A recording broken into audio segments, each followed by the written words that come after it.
Over thousands of years, the human species of Earth grew from primitive hunter-gatherers struggling for survival to competing civilizations plundering the planet for resources. Although many suffered throughout the years of tribalism and as the population focused on attaining material wealth, conflict and competition also led to great technological advancements, achieving spaceflight by the year 1961 of the Common Era.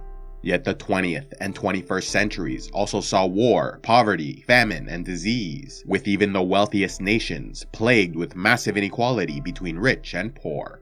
As a result, the people of Earth fought countless minor conflicts as well as 2 world wars, a eugenics war, and a 3rd world war fought with nuclear weapons. This was then followed by the post-atomic horror, in which thousands affected by radiation were purged by radical terrorists seeking to cast out the impure. Though hundreds of millions were killed and much of their infrastructure lost, scientists and scholars continued to advance human knowledge so that by 2063, Dr. Zefram Cochrane invented warp technology, boarding his vessel the Phoenix to soar through space at light speed. Detecting the use of a warp drive, Earth was soon visited by a peaceful alien species from a relatively nearby system who recognized this achievement as the last necessary step to initiate first contact and introduce them to the larger galactic community. Evolving from common ancestors who traveled across the galaxy seeding worlds with their DNA, many of the species humanity encountered were bipedal humanoids who appeared physically similar but differed greatly in their cultures and internal biology.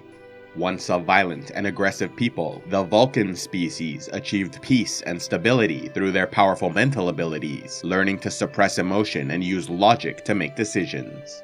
Though outsiders often mocked Vulcans for being boring, cautious, and slow to change, their new attitudes brought them centuries of peace, great technological advancements, and a unified government who saw Earth as a potential ally rather than a target for conquest. Learning they were not alone in the universe, First Contact led humanity into a scientific, political, and cultural revolution with hunger, poverty, homelessness, and inequality eliminated in less than a century. In 2103, Earth colonized Mars, and in 2150, the nations of the world unified into a single government. As this transition took place, a new world economy formed, with currency eliminated in favor of an egalitarian system where everyone's basic needs were met by the government, allowing them to focus exclusively on their passions and desires. With the need for material wealth gone, the species became less greedy and more open-minded to new ideas, ushering in a new age of peace and cooperation. Yet even before the nations of the world completed their unification, Starfleet Command was formed and given charge of the planet's military and scientific research, aided by Starfleet Intelligence, who gathered information from neighbors, allies, and enemies. However, the efforts of their intelligence service were not always enough, and so they relied on Section 31, a rogue espionage agency who did not officially exist, and so were able to work outside the confines of the law. With the population thriving and Starfleet continuing to improve warp technology, the United Earth government was eager to explore beyond the solar system, but the Vulcans exerted their influence to delay deep space missions, believing they were not yet mature as a species and ready to face the dangers awaiting them. Hoping to slow their progress, Vulcans held back much of their more advanced technology, with their ships able to reach Warp 7, while humans remained at Warp 5. Yet by 2151, humanity could no longer be held back, launching the Enterprise NX-01 on a diplomatic mission to the Klingon Empire, after which they set out to explore uncharted space and make first contact with alien lifeforms. Led by the famous Captain Jonathan Archer, the voyage of the first Enterprise crew was fraught with mistakes, setbacks, and perilous challenges, but their continued perseverance allowed Earth's reputation and influence to grow rapidly as Captain Archer became a conduit for peace between the Vulcans, Andorians, and Tellarites, enemy species who previously spent years embroiled in terrible conflicts. On Vulcan, the Enterprise crew exposed the corruption of their government, the High Command, allowing for new, more open-minded leadership to emerge. For the Andorians, Archer brought them peace both with the Vulcans as well as the Tellarites, even revealing a sinister plot to turn them against each other, perpetrated by the Romulan Star Empire, a nearby superpower who feared the growing friendship between these planets. Taking advantage of the trust and respect they earned, Earth held a conference in 2155 to discuss the formation of a coalition of planets to defend against larger threats like the Romulans. Among the worlds represented, there was Earth, Vulcan, Andor, Tellar, Denobula, Rigel, Corridan, and many others, but the talks were disrupted by a group of xenophobic human terrorists threatening to destroy Starfleet headquarters. Although they were swiftly defeated, the conference had to be postponed, and the negative impression left on visiting species threatened to derail the idea of an alliance. But only 1 year later, the original 4 worlds were brought back together when the Romulan Star Empire invaded Earth space. Lasting until 2160, the Earth-Romulan War should have easily been won by the superpower, yet humanity did not stand alone, with the Vulcans, Andorians, and Tellarites joining the conflict in their defense. Through their combined efforts, the Alliance won the critical Battle of Charon, achieving a victory which proved the benefits of cooperation, allowing for the formation of the United Federation of Planets in 2161 to be governed by an elected president and council comprised of representatives from member worlds. Though most of the great powers that emerged in the Alpha and Beta quadrants were led by a single species that accrued power by destroying or subjugating their neighbors, member worlds of the Federation joined voluntarily and remained semi-autonomous, while also electing representatives to speak in the central government. Though they encouraged the idea of multiculturalism, all were required to operate within the confines of the Federation Charter and Constitution, based on the enlightened principles of equality, liberty, and peaceful coexistence. Acting as head of state and government, the democratically elected president was in charge of the military and foreign policy, while the Federation Council passed, revoked, and amended laws, and the Supreme Court ensured the Constitution was upheld. Though the government was filled with people of varying species, they were based out of Earth, the planet which was the main driving force behind the Alliance. When a new planet or system was being considered for membership, an investigation was launched to ensure they met certain conditions. These requirements included having warp technology, a unified government, no slavery or caste system, and a culture compatible with the values expressed in the Federation Charter. After the defeat of the Star Empire in 2160 and the establishment of the neutral zone border, the Romulans retreated into their space and remained in isolation for nearly a century, allowing the Federation to expand rapidly. Yet as this growth continued into the 23rd century, they came under threat from a species of warriors whose entire culture revolved around attaining honor through combat and conquest. A brash and aggressive people, conflict became inevitable when the Klingon Empire learned that the Federation was claiming systems near their borders. After a series of small skirmishes, the First Federation-Klingon War erupted from 2256 to 2257.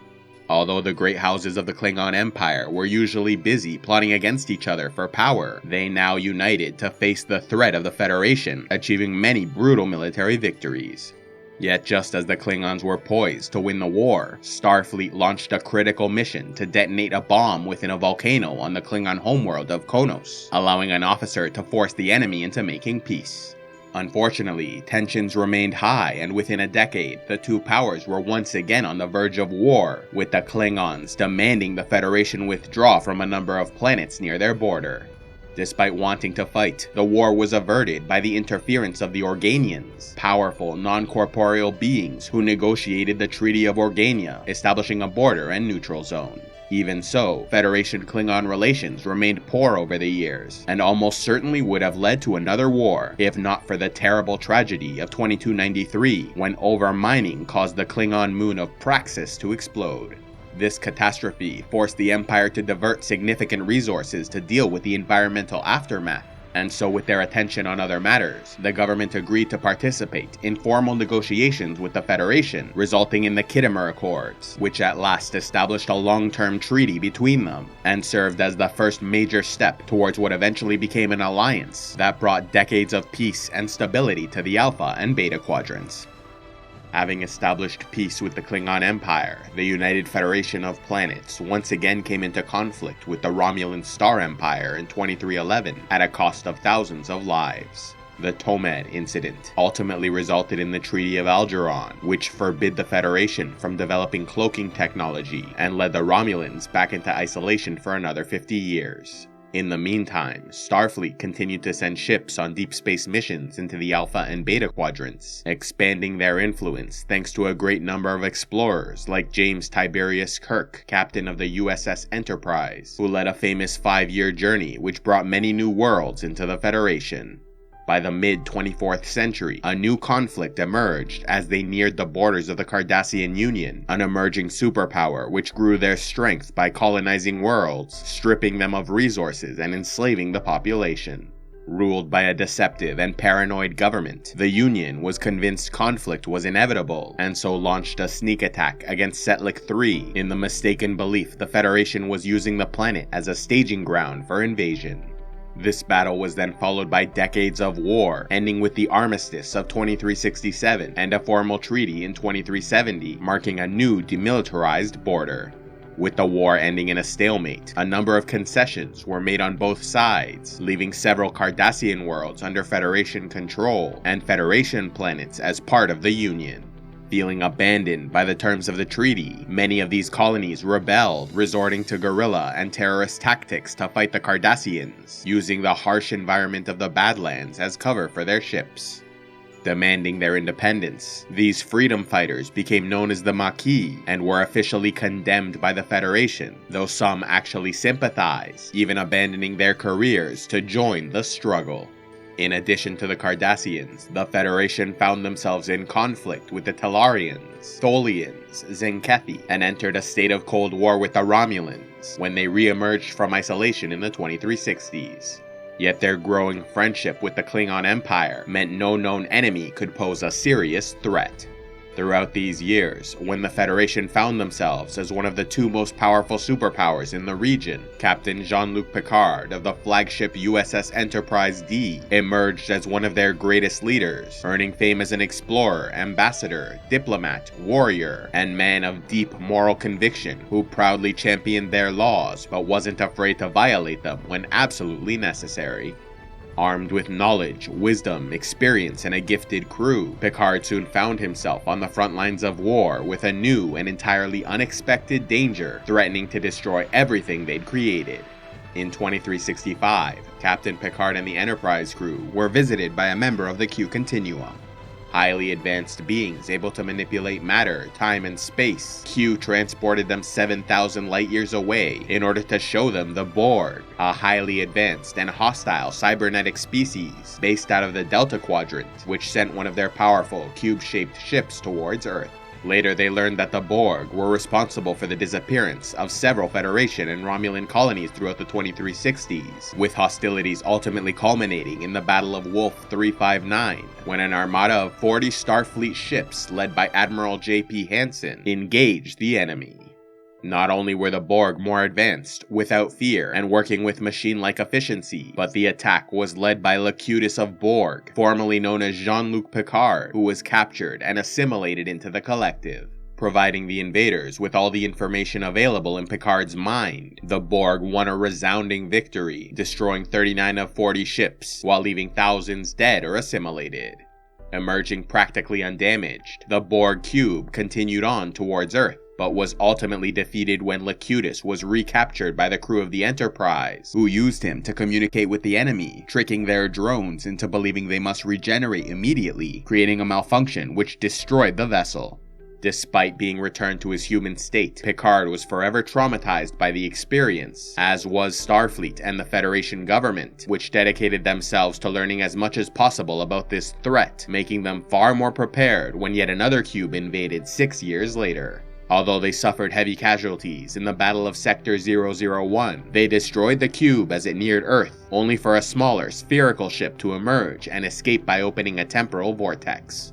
Chasing them into the past, Picard and the Enterprise E found themselves in 2063, where the Borg planned to prevent first contact between Vulcans and humans.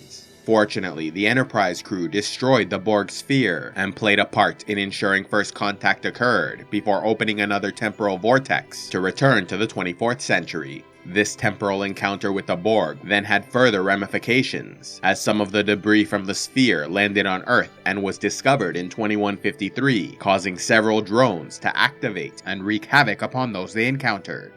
Although Jonathan Archer and his crew eliminated the threat, the Borg sent a signal to the collective, pointing the way towards Earth. Because they were so far away, this message would take 200 years to arrive at its destination, meaning this was likely the reason a cube was headed towards Earth in the 24th century. Yet the Borg threat was ultimately minimized significantly when they suffered a number of devastating defeats in the Delta Quadrant, losing ships, worlds, and even a transwarp hub, which allowed them to travel quickly into other parts of the galaxy. Some of this damage was done by the Undyne, also known as Species 8472, but the most devastating blows came from Captain Janeway and the crew of the USS Voyager, a Federation ship pulled into the Delta Quadrant by a mysterious alien being in 2371, forcing them to make the long 70,000 light-year journey back to Earth.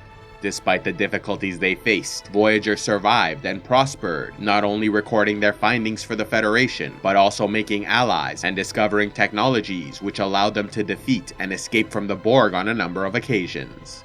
In the end, they won their war with the Borg by infecting them with a virus which cut off communication between drones, and hijacked a transwarp hub, using it to return to Earth before destroying it to further damage the enemy. Throughout the 2370s, as Voyager was busy exploring the Delta Quadrant and fighting the Borg, the Federation they left behind faced a number of new and terrible challenges, beginning with the discovery of the Bajoran wormhole, a gateway into a part of the Gamma Quadrant 70,000 light-years away. Excited by the potential for exploration and profit, many ships began to make their way through the wormhole, bringing them to the attention of the Dominion, a large and ancient superpower ruling over this part of the galaxy. Led by a species of highly intelligent and technologically advanced non-humanoid shapeshifters, the Founders were viewed as gods by their subjects, with their most faithful servants being two genetically engineered creations called the Vorta, who administered their holdings, and the Jem'Hadar, who fought their wars.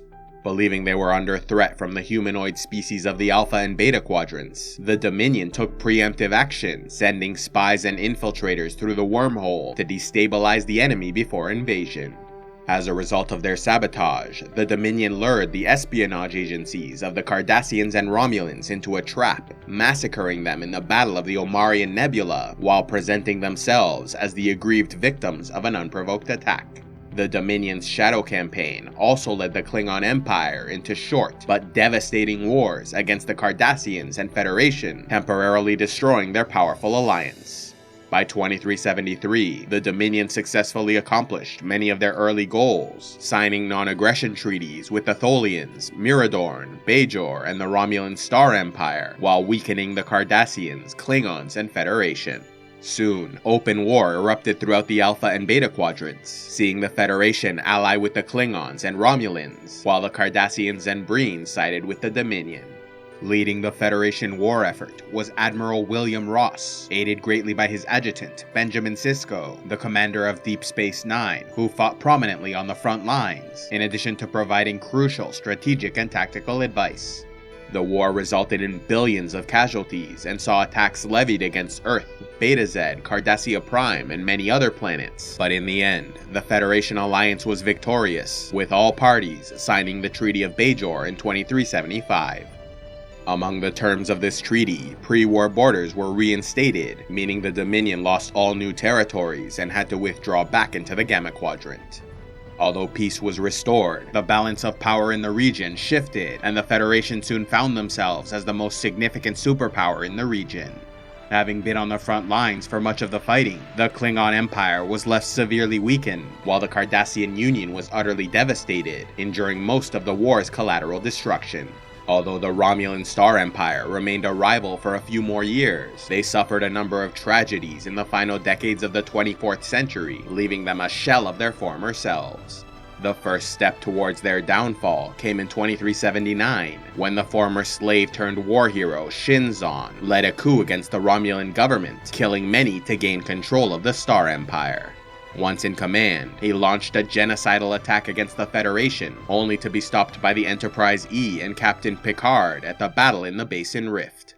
After the death of so many within the Romulan government, they struggled to re-establish stability, and matters only grew worse in 2387, when Ambassador Spock was sent to stop a supernova from destroying Romulus but failed, resulting in the destruction of their homeworld. 2 years earlier, when evacuation efforts began on Romulus, the now Admiral Jean-Luc Picard helped organize an armada of rescue and support ships. Yet while they were away, a group of rogue synthetic lifeforms destroyed the Utopia Planitia shipyards of Mars. This attack was perpetrated by a secret Romulan cabal, which continued to infiltrate and influence the Federation for years to come, eventually bringing Picard out of retirement to investigate this hidden threat. As the decades and centuries went on, the Federation returned to their roots of exploration and peaceful cooperation, continuing to expand, bringing in new species like the Xindi and Klingons, while developing new technologies, including the ability to travel through time and manipulate the past. In the 26th century, the Federation defeated the Sphere Builders, who sought to conquer the galaxy, and by the 31st century, they were engaged in a temporal Cold War with a number of rival factions. Yet even so, the Federation continued to fight for their ideals, with their agents assigned to protect the timeline from being altered. A special thanks to all those who contribute to Civilization X, like SithBen24, Average Soul, Barachado, and Barium the Soft Bastard Beesbury. If you'd like to help the channel, go to patreon.com/civilizationx, where you can sign up and gain early access to videos, vote on future content, and access the Patreon-only series, Heroes of Lore and Legend.